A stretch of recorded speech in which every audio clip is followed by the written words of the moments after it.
Assalomu alaykum Nodir aka. Kecha aytganingizdek qilib bugun ertalab xabar olgan keldik. Onaquyon bolalariga hozir ovqatlantirayotgan ekan. Bolalariga yaxshi qarabdi, ajratib oldik. Kecha yangi tuqqanini akajon. Hozir bularni bir ko'zdan kechiray deb kirdim aka. Bolalarini ovqatlantiribdimi deyman akajon. Qorinlari shishib turibdi aka, yaxshi.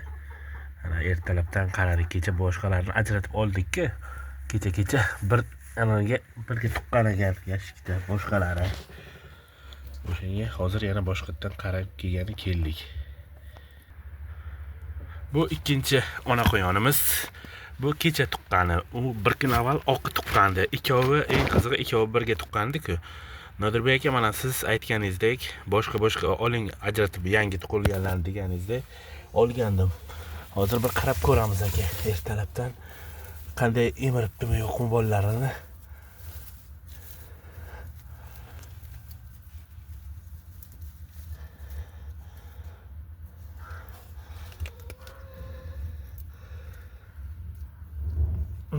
Ovqatlantiribdi akajon, mana qaraganga o'xshayapti, qorinchasi shishib turibdi quyonchalarini.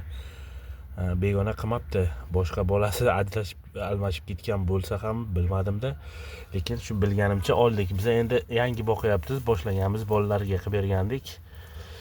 Ovqatlanishiga qaradim aka, qorinchasi mana shishib turibdi akajon. Yangi tug'ilganlari. 8 ta tug'di, bittasida ikkovi ham 8 tadan bittasi 9 ta tuqqan oqi. Bu kecha tuqqani bitta yashikka tuqib qo'ygandi-da.